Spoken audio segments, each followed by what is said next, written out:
After all the betrayals, the secrets, and the truth about HongRang's identity, let's see who survived this epic. 알면 네가 알던 아우랑은 멀었을 거야. Hi everyone, my name's Nivi. Thank you so much for being here. Today we're going to break down the final episode of Dear HongRang and see who survived and what their death meant. Stay tuned. If you've watched the series, you know that the main question really remained initially if this was the real HongRang, and if he isn't, who is he, and where is the real HongRang? So the final episodes actually show us what happened to HongRang. So unfortunately, the stepmother of Jae Yi and the shaman decided that Jae Yi need to die, and they put some sort of voodoo doll in front of Jae Yi's home, and HongRang, the baby HongRang, actual HongRang, decides that he needs to get it off, and as he's trying to reach for this doll, he trips and falls, and he lands on a stone, thereby injuring him. Unfortunately for him, at this time though, he's not dead yet, he is bleeding, and a servant finds him, she panics, so she moves him to a different place, and then at some point she has to go somewhere else. She leaves him there, and when the shaman comes across him, she tells one of her men that, hey, get rid of this. So it isn't until way later, 15 years later or so, that you find out that the guy threw the body of this boy into the well of the home. So he was always in the courtyard waiting for them to find him, which is so darn sad. He's thrown there alive, basically. He probably died in there. And you find the bones after 15 years, which is extremely sad. But it does mean that the Jae-wook, the person who played the fake HongRang, is not actually HongRang. You find out that he is actually a living talisman for this rich boy. Earlier in the series, you find out that the person who's playing HongRang is not actually HongRang, so you do find that out. I really appreciate that they did that before they started the official romance between Jae and him, because throughout the series, I'm thinking, okay, I mean, really, I've watched Game of Thrones, so this shouldn't be a big deal, but somehow it still was. Hey, to each their own, but I don't know if I'm ready for that kind of K-drama. For context, anyone that doesn't know, they're supposed to be half-siblings. This whole episode comes to a point where HongRang is confronting the prince who has been the painter for all of these talisman and the prince has been painting little boys, basically, to be human talismans. So HongRang, or the person playing HongRang, is one of them, and there's a few other ones, and he or his men would throw them in, some sort of chemical that would make them more pure somehow, and that would make them really nice canvases. And then he would paint, and it's not really painting, it's actually tattooing them at the age of 7, which is awful. And it remains with them throughout their life. And at least for HongRang, he believes that because he has this, he is tainted, and he wants to get full revenge. He had fully planned on finding the painter, killing him, and then killing himself, which is really sad. Overall, this is it has many sad tones and just overall a very sad story. So in conclusion, at least with HongRang and the painter, he ends up confronting the prince and decides to kill him because, well, what other choice does he have at this point? Because he's wanted revenge over the prince for a very long time. He finally finds the painter, just realizes it's the prince, and then the whole big fight happens where multiple people are involved. In the beginning of the episode, HongRang and Jae are spending the night together, and that's when she notices that he has some rashes on his neck, and she goes to the village to find some medicine for him, only to encounter Mujin, who tells her that eventually HongRang is going to die because all of the other kids that were with him that were painted have either died or are very close to dying. The first symptoms will be that he'll start to lose his vision and there'll be rashes and things like that. So she tells him that that's not going to happen, he won't die, and then she goes back to where they're staying. But she's not really able to find a solution. Moojin learns that the Grand Prince actually ended up using chemicals like arsenic and alum to create very beautiful canvases to clean skin and things like that, which end up actually being absorbed into the skin that over time is being corroded from the inside out. I don't know how accurate that is, but it does tie into the tale. Eventually, when HongRang is actually able to confront the Grand Prince, he tells him that he wanted to make himself a deity. He wanted to get more power and control. He's really a madman. He thinks that if he has these living talismans bathing in young animals' blood, he'll be able to create a ritual that is passed down in the dark shaman world. Then he'll eventually be able to become a god and not just a Grand Prince. He wants more power. Jae-wook, the supposed father, goes after HongRang because he thinks the Grand Prince will blame him, so he ends up going to the assassin's hideout and killing a lot of them, and he finds out who is responsible. He also realizes that men have been spying on him, and that's how Moojin was able to figure out that the next moves that he was going to make. Once he realizes that Jae Yi isn't going to come back, Moojin decides to go against the Grand Prince's orders and try to kill HongRang himself, because his ultimate goal has always been to get with Jae Yi. She does get kidnapped, and the prince asks him to kill her, and eventually he actually ends up killing the other people and trying to get Jae Yi out. Within that time frame, though, he ends up being really wounded and eventually dying. So, one down. At the same time, HongRang is also in the palace trying to find Jae Yi. When he finally finds her, he asks her to help the other kids that are being held in captivity by the prince, as they were going to be the next painter. So he just wasn't going to stop. He's not going to stop. He asks her and the other people to help the kids, and he goes to confront the Grand Prince. And when he finds him, they're having this confrontation, and he's like, what are you talking? Why did you do this? And there's no explanation to it, and he ends up killing the Grand Prince. About time. When he's done killing the Grand Prince, he ends up going to find Jae Yi in this land. Turns out he's not doing so hot. There's a big wound in his back. He starts to feel very hazy, can't really see anything, and eventually passes away, which is a very, very sad ending to this whole thing. After a few weeks, you do see that Jae Yi is the one that is responsible for the guild, and she's the one in charge of it now.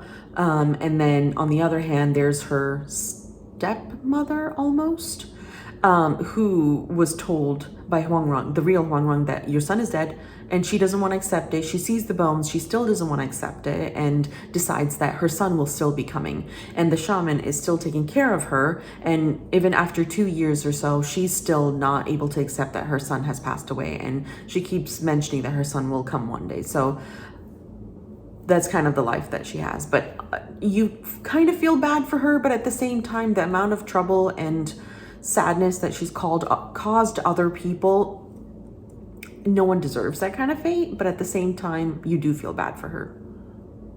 But at the same time, she's also not the nicest person. This is all in all to say that the ending was really sad. I don't know what it is about the historical K-dramas, but somehow they all end up so sad. Do you remember Scarlet Heart Rio? Do you remember Mr. Sunshine? All of them died. Let's go by character. Who survives and who dies? Let's see. And where they end up, actually. So HongRang, unfortunately, the real one passed away when he was very young. The fake one, but we don't really get a name for him. The fake one, he ends up finding peace in his own way.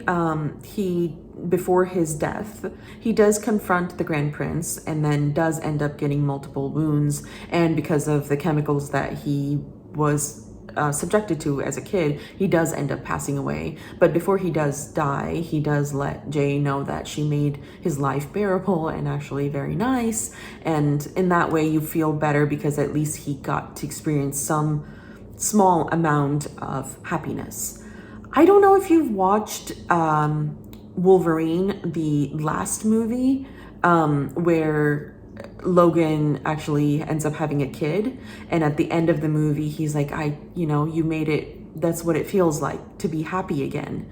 That kind of just reminded me of that, to have that small amount of happiness when everything else has been so sad. So you do feel really bad for the person, but at least there's this one part of their life at the end that was salvageable, that was good, and they were at least a little bit happy. So in that way, it's really nice.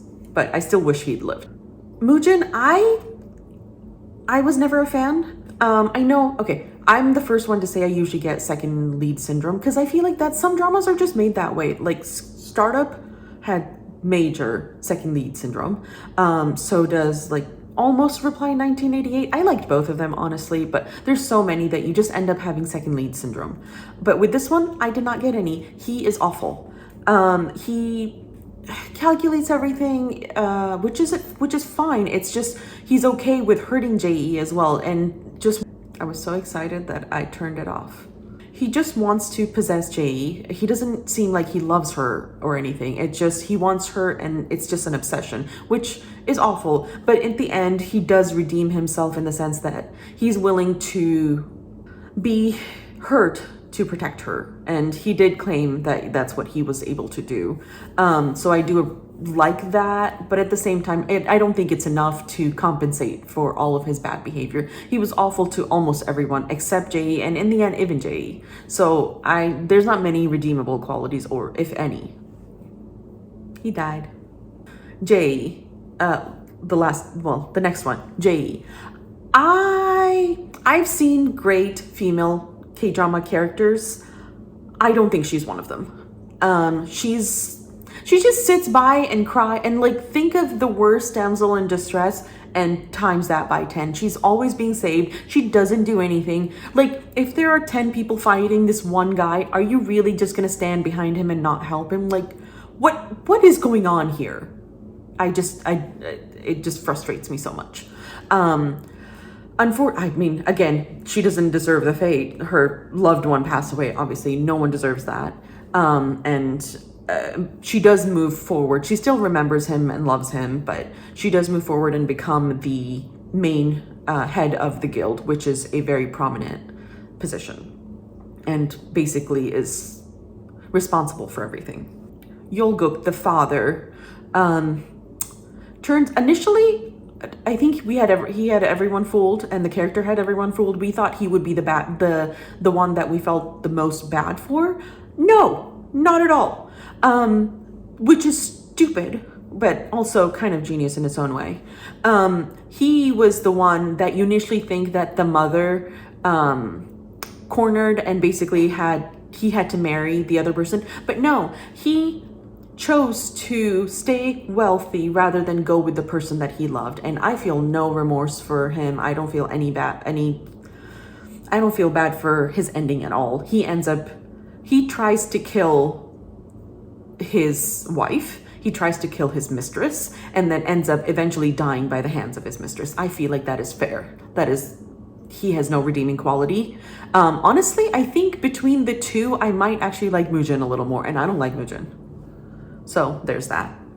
The prince eventually does die. I honestly was really surprised by the ending in that way, because I expected it to be lead up to it and it was just a quick fight and he died. And I understand that he's the grand prince, he's not supposed to know how to fight very well, but I was just really surprised that it ended so quickly, because it kept building and building and building. And then the same thing with the white ghost, I forget his name, that's what they call him, and they don't really go into the backstory of him. It's a very much a loophole, like a loose end, and I just couldn't understand. They build him up and up and up, and there was nothing that made me realize, like, who is this person? Why is he trying to target HongRang? And I just didn't understand that. So I wish there was more detail, but he ended up dying too. There's a lot of death almost everyone dies. The mother, she, as I mentioned before, she ends up living technically, but she's still waiting for her son who has died when he was young, and she sees the bones, she just doesn't accept it, and the fake HongRang wanted her to suffer just the way that she had made other people suffer. And you feel bad for her more than you feel bad for Jae-wook. Isn't that his name? Yeah. Because she at least had the quality that she loved her son very much. I know that's not enough to redeem her, but at least there was something. And she did try to help HongRang as well. So, you know, but it's a sad fate that she ends up having. Honestly, the other part that I didn't understand was the shaman, the head shaman. People just left her, you just leave her alone. She's just ending up and taking care of this other, the mother. How does she not have an ending? She's the one that basically got rid of the real HongRang. That seems odd and weird to me. How is that fair?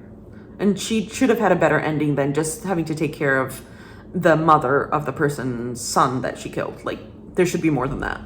So all in all, honestly, the ending was very bittersweet, but more on the bitter part than sweet part. There was, if I was to do a scale, it would be like mostly bitter, and with like a 10% ending that was at least a little bit nice that he got to have something sweet at the end before he did pass away. I was like, really? You couldn't leave one character that I actually liked that was alive? That I was really annoyed by that. Overall, I think I'd give this a 7 out of 10. I was so excited for it because it did look really good. And the music, oh my God, the music is so good. If just for the music alone, I would give it a 10. The music is amazing. Perhaps one of the best I've heard outside of like My Mister. It's just so good. It gives you the chills. And I know everyone has talked about it as well. So I was really excited for it. And then up until about, I think episode 6 or so, I was really like into it, 6 or 7 or so. And then you find out his identity, and which is fine. I'm really glad that he wasn't her actual half brother. But at the same time, as it starts to progress, it starts to lose its ability, and the storyline, it becomes very like melded together, but so many loopholes, and it seemed like they just wanted it to end. I know, and there's only 11 episodes, which normally I feel like 16 episodes is a lot, but 12 episodes, I do think that maybe they needed a little bit more time to go through all of the scene, like the Grand Prince, the Mujin, the guild almost, and the warriors. Like, there was a lot to get through, and it just wrapped up in one episode, which is nice if it's done well, but I don't think this was done well enough to compensate for it. But I'd still give it a 7 out of 10. It's not bad, and I'm glad I watched it. I just wouldn't watch it again. I definitely see myself listening to the music though. The ending was very tragic, in my opinion. There was like no redeeming quality to the ending. Well, that's not true. There was one. I'm still like a little upset about the ending, as you can tell. What do you think the ending meant? Do you think the right characters survived? And if so, in the right manner? Let me know in the comments below what you thought about the ending as well. Did you enjoy it? Did you have the similar feelings that I did? Like, who lived, who died, what happened to them? Should there have been better circumstances? Let me know in the comments below what you thought about it. I'd be super excited to see what you think. Thank you so much for taking the time to watch this. I really appreciate it. My name's Nivi. See you next time.